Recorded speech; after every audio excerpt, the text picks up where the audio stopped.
नमस्कार, मैं दीपक शर्मा और मेरे यूट्यूब मंच पर आपका स्वागत है। दोस्तों, मैंने पहले भी कहा था और आज फिर दोहरा रहा हूं कि अगर सुप्रीम कोर्ट अपने पर आ जाए तो फिर चाहे जितना ताकतवर नेता हो, चाहे इंदिरा गांधी हो या नरेंद्र मोदी हो, सबको राइट टाइम कर सकता है। और सुप्रीम कोर्ट ने ऐसा ही एक ऐतिहासिक फैसला सुनाया है जिसने राष्ट्रपति भवन को पहली बार हिला दिया है। और सच यह है कि नरेंद्र मोदी और अमित शाह, प्रधानमंत्री और गृह मंत्री भी प्रेशर में हैं, हैरत में, और इस बात की चर्चा हो रही है अदालत में, सत्ता के गलियारे में, कि जिस तरह से सुप्रीम कोर्ट ने राष्ट्रपति को ताकत दिखा दी है, क्या ऐसी ही ताकत आने वाले दिनों में वक्फ मामले की सुनवाई में सुप्रीम कोर्ट दिखाएगा? ऐसी ताकत दिखाएगा। अब राष्ट्रपति भवन क्यों हिल गया अचानक, ये तो मैं आपको आगे बताऊंगा, लेकिन जिस तरह से राष्ट्रपति को ताकत दिखाई है, राज्यपालों को ताकत दिखाई है सुप्रीम कोर्ट ने, इशारों में सुप्रीम कोर्ट ने मोदी और शाह को भी आईना दिखाया है। यानी कहीं ना कहीं ये जो फैसला है, उस फैसले का मतलब ये निकलता है कि मोदी और शाह, इस देश के प्रधानमंत्री और गृह मंत्री, राजभवन के जरिए या राष्ट्रपति भवन के जरिए, ये जो मोदी और शाह जिस तरह से विपक्ष की सरकारों को, राज्य सरकारों को परेशान कर रहे थे, उनके काम में दखल कर रहे थे, या विपक्ष के जो मुख्यमंत्री थे उनके काम में दखल कर रहे थे, अब उन्हें तंग नहीं कर पाएंगे, अब उन्हें परेशान नहीं कर पाएंगे। अब दोस्तों, एक और अहम बात है कि सुप्रीम कोर्ट ने चीफ जस्टिस संजीव खन्ना के नेतृत्व में जो टीम है जजेस की सुप्रीम कोर्ट में, जिस तरह से हाल फिलहाल में ताबड़तोड़ बड़े बोल्ड फैसले दिए, बड़े बोल्ड जजमेंट दिए, ऐसे जजमेंट इधर कुछ सालों में नहीं दिखे। एक आध जजमेंट चंद्रचूड़ के इलेक्टोरल बॉन्ड पर आप जरूर उसका जिक्र कर सकते हैं, लेकिन हाल फिलहाल में ऐसे सख्त आदेश नहीं देखने को मिले हैं इस दौर में। मिसाल के तौर पर जिस तरह से योगी की पुलिस के नट बोल्ट टाइट कर दिए चीफ जस्टिस ने, और कहा कि साहब, योगी के राज्य में कानून व्यवस्था नाम की कोई चीज नहीं है। इसी तरह से राज्यपालों को, गवर्नर्स को, फर्स्ट सिटीजन ऑफ स्टेट, उनको आड़े हाथों ले लिया, राष्ट्रपति को ताकत दिखा दी, और भी बहुत से फैसले लिए। जिस तरह से मंदिर मस्जिद विवाद में चीफ जस्टिस ने फैसला दिया कि भाई हर मस्जिद के नीचे जो मंदिर ढूंढा जा रहा है, वो चाहे काशी का मंदिर हो या मथुरा हो या संबल हो, उस पर रोक लगेगी, स्टे लगेगा उस पर। अब इस तरह के जो फैसले हैं, उससे गुजरात तो अभी अचानक थोड़ी सी बेचैन है, और बेचैन इसलिए है क्योंकि सबसे बड़े मुकदमे की या मामले की सुनवाई 16 मई से होने जा रही है, जिस पर पूरे देश में हंगामा है, पार्लियामेंट में हंगामा था। 16 मई को वक्फ मामला आ रहा है सुनवाई के लिए। तो सरकार को लगता है कि कहीं भाई इसमें भी बोल्ड फैसला ना आ जाए, कहीं स्टे ना लग जाए, उसकी तैयारी हो रही है, आगे बात करेंगे।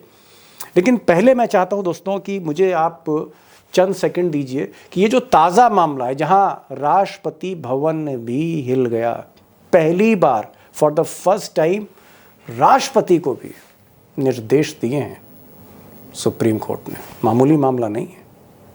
अब दोस्तों, सुप्रीम कोर्ट के जो जज साहब हैं, हिम्मती जज JB पारदीवाला साहब ने एक फैसले में कहा कि भाई ये जो राज्यपाल हैं, जो गवर्नर हैं, जो फर्स्ट सिटीजन, प्रथम नागरिक होते हैं राज्य के, ये हर सूरत में चाहे कोई भी सूरत हो, ये चुनी हुई जो राज्य सरकारें हैं, इनके काम में दखल नहीं देंगे, बात बात पे बेवजह दखल नहीं देंगे। और इसी लपेटे में उन्होंने राष्ट्रपति को भी पहली बार हिदायत दे दी, उनको भी हिदायत दी राष्ट्रपति को, ऐसा पहले कभी नहीं हुआ।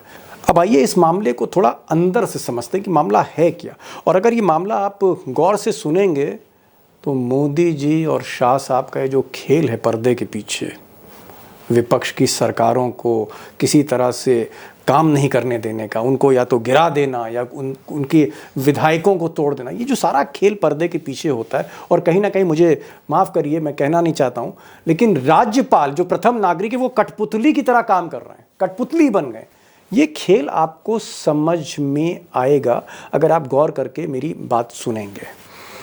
दरअसल हो ये रहा था कि जो विपक्ष की सरकारें, जैसे पंजाब में भगवंत मान हैं मुख्यमंत्री, आम आदमी पार्टी के हैं, या फिर आप बंगाल में, पश्चिम बंगाल में ममता बनर्जी ले लीजिए, या फिर आप तमिलनाडु में जहाँ इंडिया अलायंस की सरकार है, जहाँ स्टैलिन मुख्यमंत्री हैं डीएमके के, कांग्रेस और डीएमके की जो सरकार है, उनकी बात ले लीजिए।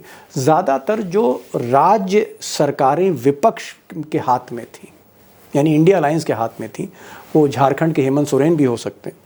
वहाँ हो क्या रहा था कि चुनी हुई सरकार जो भी बिल पास करती थी, जो भी नया कानून लाना चाहती थी, वो बिल जब राज्यपाल के पास जाता था तो राज्यपाल उस फाइल को ही ठंडे बस्ते में डाल देते थे, और अगर उस फाइल को वो राष्ट्रपति को भेजते थे उनका ओपिनियन जानने के लिए, तो राष्ट्रपति भवन भी उस फाइल को कोल्ड स्टोरेज में डाल देता था, महीनों तक उस फाइल पर बैठा रहता था।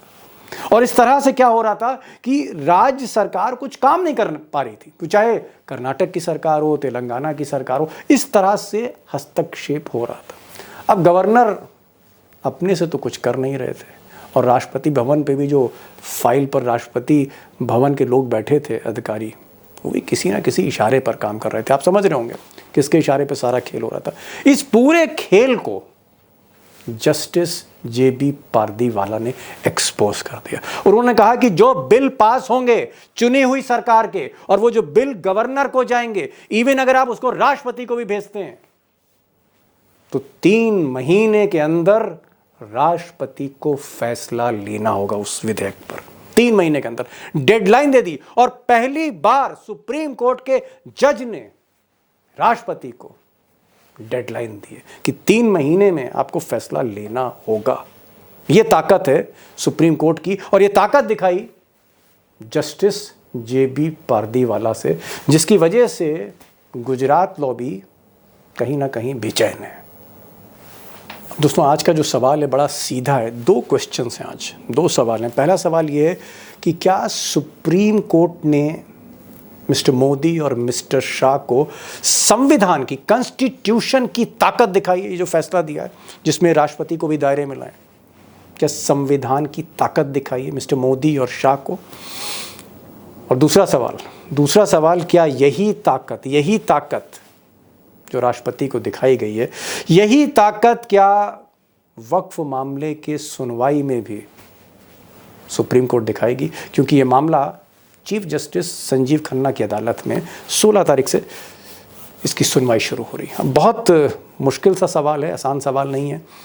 मैंने आज 2 पत्रकारों को बुलाया है, क्योंकि बात सियासत की है, कोर्ट की है, और एक्सपर्ट जल्दी कुछ बोलते नहीं हैं। मैं वक्फ पर भी पूछूंगा उनसे कि भाई वक्फ पर क्या होगा, लेकिन मैं इस मामले में भी उनसे पूछताछ ज़रूर करूंगा, उनसे सवाल जवाब करूंगा कि भाई इतनी ताकत अचानक सुप्रीम कोर्ट के पास कैसे आ गई, और क्या वाकई राज्यपाल, राष्ट्रपति भवन और मिस्टर मोदी और मिस्टर शाह ये सब के सब परेशान हैं क्या? सुनिए, इस बातचीत को गौर से सुनिए, कई जानकारियां आपको मिलेंगी।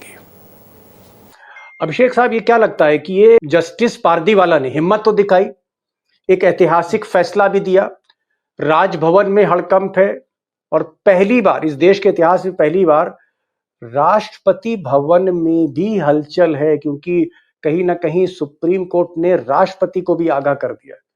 बट पर्दे के पीछे लोग कह रहे हैं, जानकार कह रहे हैं कि मोदी शाह के हाथ पैर बांध दिए। मोदी शाह को सुप्रीम कोर्ट ने एक तरह से सीधा इंस्ट्रक्शन दे दिया है कि आप गैर बीजेपी सरकारों को परेशान नहीं कर सकते। वो चाहे आम आदमी पार्टी की सरकार पंजाब में हो, ममता बनर्जी की सरकार बंगाल में हो, वो चाहे हेमंत सोरेन की सरकार झारखंड में हो, या फिर जो तमिलनाडु का मामला है स्टैलिन की सरकार, या फिर जो कांग्रेस सरकारें हैं हिमाचल में, कर्नाटक में, तेलंगाना, इनमें आप अब दखल नहीं दे पाएंगे जो रिमोट से चल रहा था। क्या ये बात सही है? मैं आपसे एक सेकंड ओपिनियन ले रहा हूं कि सुप्रीम कोर्ट का ये जो फैसला है ऐतिहासिक, मोदी शाह के लिए 440 वोल्ट का करंट है। दीपक जी, आपने बिल्कुल सही कहा कि ये 440 वोल्ट का करंट है, क्योंकि सामने से तो दिख रहा है कि राष्ट्रपति भवन के राष्ट्रपति के सामने एक समय सीमा तय की गई है, लेकिन इसकी तह तक जाए, इस फैसले की तह तक जाए, तो राष्ट्रपति से लेकर राज्यपालों तक गुजरात लॉबी जिस प्रकार से विपक्षी राज्य सरकारों को तंग कर रही थी, अपनी उन राज्य सरकारों को भी तंग कर रही थी जहां के मुख्यमंत्री उनकी मर्जी के नहीं थे, वो धंधा अब करीब करीब रुक गया है। और दो ही चीजें तो हो रही थी, एक जांच एजेंसियों का दुरुपयोग सीबीआई ईडी का, और दूसरा राजभवन का दुरुपयोग।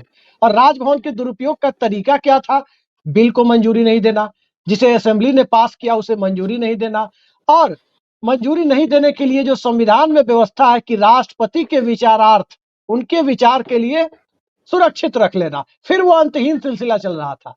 अब उस अंतहीन सिलसिले पर सर्वोच्च न्यायालय ने रोक लगा दी। और स्वाभाविक है कि राष्ट्रपति भवन में बैठा हुआ व्यक्ति या राजभवन में बैठा हुआ व्यक्ति मौजूदा दौर में किस तरह से काम कर रहा है, ये कहने की जरूरत नहीं है। आप तमिलनाडु का उदाहरण देखें, पंजाब का मामला तो इतना हास्यास्पद था कि पंजाब में स्पीकर ने विधानसभा का सत्र बुलाया, कैबिनेट ने मंजूरी दी, और गवर्नर ने कह दिया कि यह सत्र ही अवैध है, जिस पर सुप्रीम ओके कोर्ट ने कहा कि सदन के बुलाए गए सत्र को आप अवैध घोषित नहीं कर सकते, जो बिल पास किए गए उन पर दस्तखत करने से मना नहीं कर सकते, पुनर्विचार के लिए भेज सकते हैं, राष्ट्रपति के विचारार्थ उनको भेज सकते हैं, लेकिन फिर वो अंतहीन सिलसिला नहीं चलेगा।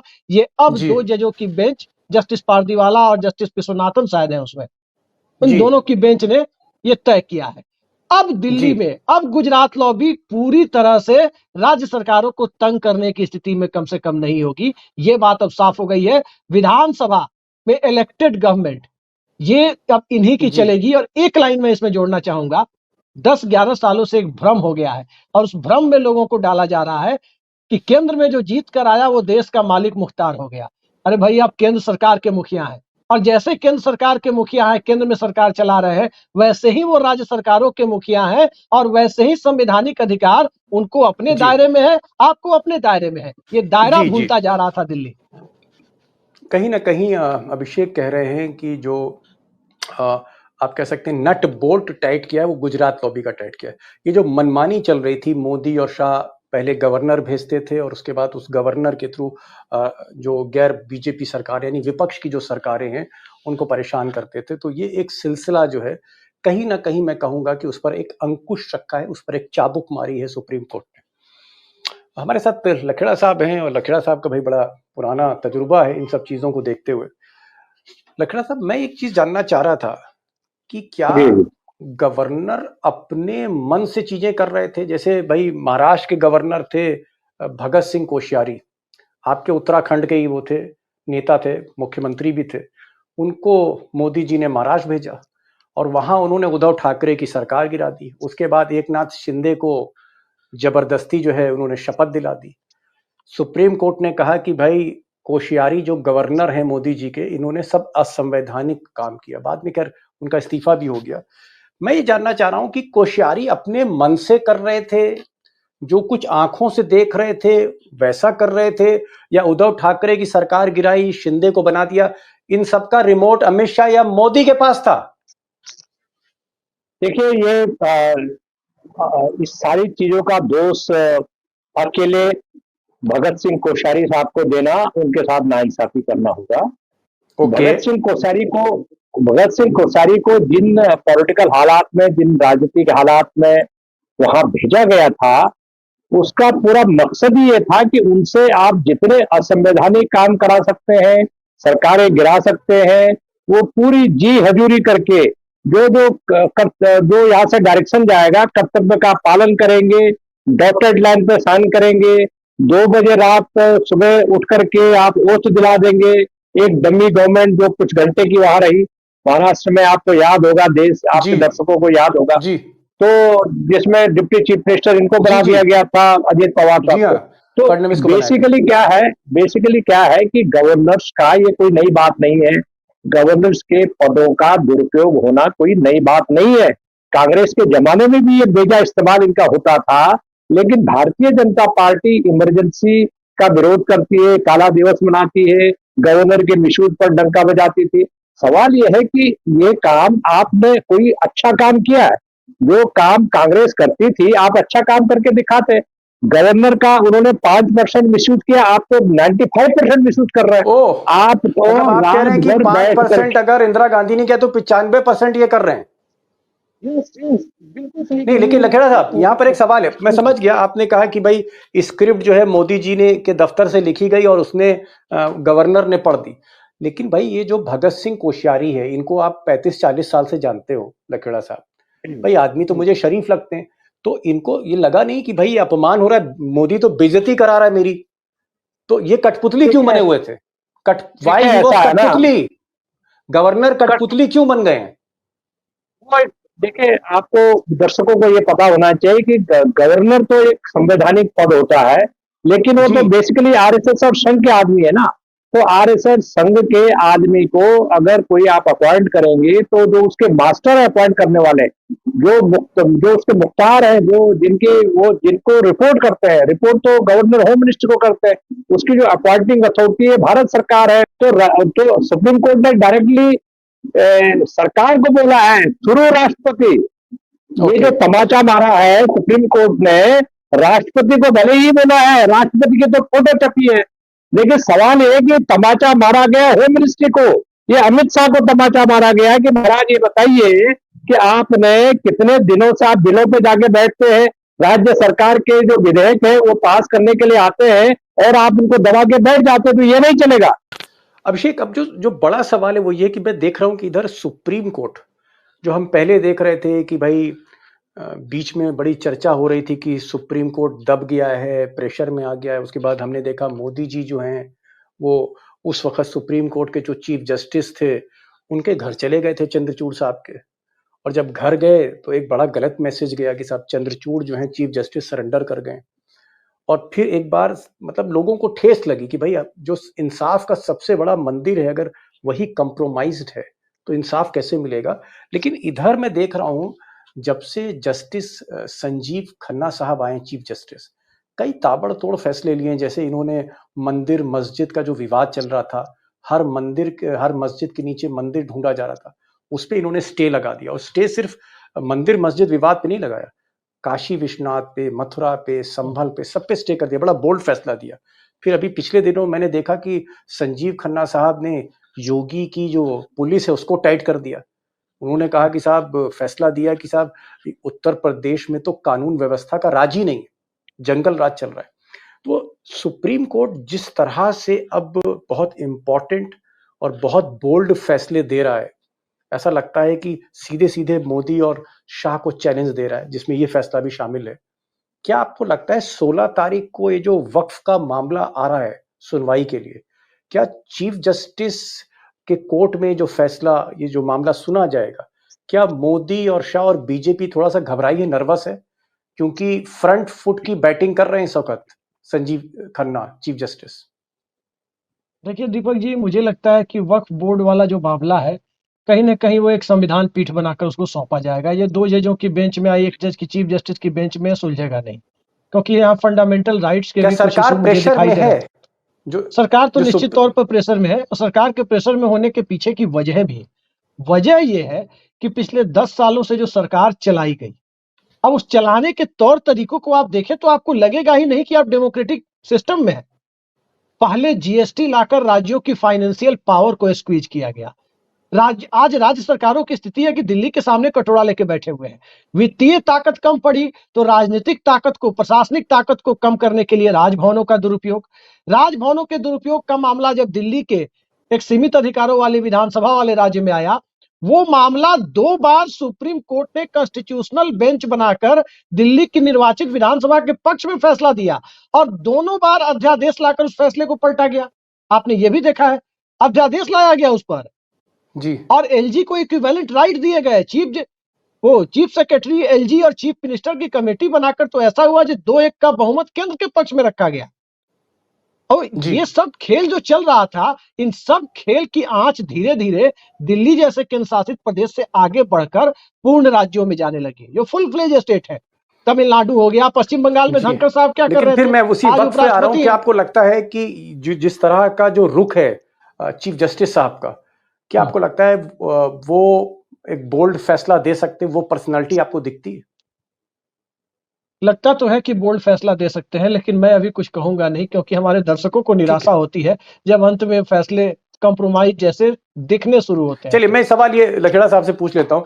लखेड़ा साहब, जिस जी तरह से हमने देखा कि गगोई साहब जब चीफ जस्टिस थे बहुत समझौते हुए, उसके बाद बोबके साहब आए तब भी बहुत समझौते हुए, और यहां तक हुए कि सुप्रीम कोर्ट के बहुत से जजों ने कहा कि भाई ये तो मैनेज हो रहा है, उसके बाद चंद्रचूड़ ने थोड़ी सी मतलब एक उम्मीद की रोशनी दिखाई, लेकिन बाद में इलेक्टोरल बॉन्ड के अलावा कोई बहुत बड़े फैसले कर नहीं पाए वो, और बाद में तो मोदी जी से हाथ ही मिला लिया, घर बुला लिया मोदी जी को उन्होंने। लेकिन संजीव खन्ना, भले ही उनका टेन्योर कम है, उनके पास अब समय कम है, रिटायरमेंट उनका बहुत करीब में है, आपको लगता है कि संजीव खन्ना का अगर आप पूरा कार्यकाल देखते हैं तो चंद्रचूड़ से ज्यादा बोल्ड उन्होंने जजमेंट दिए हैं, कहीं ना कहीं न्यायपालिका की साख को उन्होंने बरकरार रखा है, और क्या उनसे इंसाफ की उम्मीद मुस्लिम समाज कर सकता है? जो वक्फ का मामला है, झुकेंगे नहीं सरकार के आगे? देखिए, अभी जो संजीव खन्ना है उनके बारे में मेरी ओपिनियन, जो मुझे फीडबैक है उनके बारे में, बहुत अच्छा फीडबैक है। और मुझे लग रहा है कि जस्टिस HR खन्ना साहब जो थे वो साउथ दिल्ली में रहते थे, और मैंने 88-89 में उनको जाकर इंटरव्यू किया था उनके घर पर जाके। मुझे लग रहा है कि ये भी आसपास ही थे, क्योंकि ये वकालत उसमें साथ करते थे। और उसके बाद उनकी जो फैमिली का जो रिकॉर्ड है, जो HR खन्ना तो कांग्रेस के विरोधी थे, वो इंदिरा गांधी के खिलाफ थे, और इनका भी, संजीव खन्ना साहब भी रिटायर होने वाले हैं। और मैं ये मानता हूं कि ये जो जज होते हैं, चाहे वो सुप्रीम कोर्ट के हों, चाहे इंटरनेशनल कोर्ट ऑफ जस्टिस के हों, वो बेसिकली वो भी एक जागरूक, आपके हमारी तरह एक जागरूक इंसान होते हैं, और उनको भी पता होता है कि, और इनके लिए खास तौर पर इनको, मुझे लगता है कि ये जस्टिस, चीफ जस्टिस गोगोई और चीफ जस्टिस चंद्रचूड़ की गति को प्राप्त नहीं होना चाहेंगे, माफी के साथ ये कह सकता हूँ। चलिए, बहुत बहुत बड़ी बात कही, और इत्तेफाक है कि जो लखेड़ा साहब हैं, मैंने कहा 30-32 साल से रिपोर्टिंग कर रहे हैं पार्लियामेंट की, इन्होंने कहा कि जो इनके फैमिली के, मेरे ख्याल इनके चाचा थे HR खन्ना साहब, इनके चाचा हाँ, थे। तो भाई आप ये कह सकते हैं कि जिन लखेड़ा साहब ने HR खन्ना का इंटरव्यू कर रखा हो, तो संजीव खन्ना के बारे में अगर वो कुछ बोल रहे हैं तो हमें उनको गंभीरता से लेना चाहिए। और मिस्टर लखेड़ा कह रहे हैं कि भाई ये खानदान ऐसा है, इसका DNA ऐसा है कि ये सरकार के आगे जल्दी झुकता नहीं, रीढ़ की हड्डी है। उम्मीद करते हैं, और अगर केस मेरिट पर है, आर्ग्यूमेंट अच्छा होगा, तो आप उम्मीद कर सकते हैं कि 16 मई के बाद जो भी सुनवाई की डेट्स लगेंगी, कहीं ना कहीं इंसाफ की उम्मीद है। सिर्फ एक ही पक्ष इसका कमजोर है कि संजीव खन्ना के पास वक्त बहुत कम है, और मामला बड़ा पेचीदा है, 1-2 सुनवाई में इसमें कुछ होने वाला नहीं है, तो वक्त कम है, देखना है। लेकिन एक चीज कही इन्होंने, उम्मीद की रोशनी जगाई कि जिस तरह से राष्ट्रपति तक को जो है कहीं ना कहीं आप कह सकते हैं घेरने की कोशिश की सुप्रीम कोर्ट ने, गवर्नर्स को घेरा है, मोदी और अमित शाह को मैसेजेस दिए हैं, संजीव खन्ना ने जिस तरह से योगी की सरकार, योगी की पुलिस के आप कह सकते हैं धज्जियां उड़ा के रख दी, उन्हीं की अदालत में वक्फ बिल भी आ रहा है, और सरकार वाकई दबाव में है कि कहीं इस बिल पर, इस कानून पर स्टे ना लग जाए, कुछ ऐसा कुछ ना हो जाए। तो हमें देखना पड़ेगा, इंतजार करना पड़ेगा, क्योंकि जुडिशरी इंडिपेंडेंट है, हम उस पर टिप्पणी नहीं कर सकते कि फैसला क्या होगा, सिर्फ उम्मीद कर सकते हैं। लकड़ा साहब, आप आए, खुलकर बातचीत हुई, अभिषेक आप भी आए, खुलकर बातचीत हुई, बहुत बहुत शुक्रिया। Thank you so much for joining this thank program. You.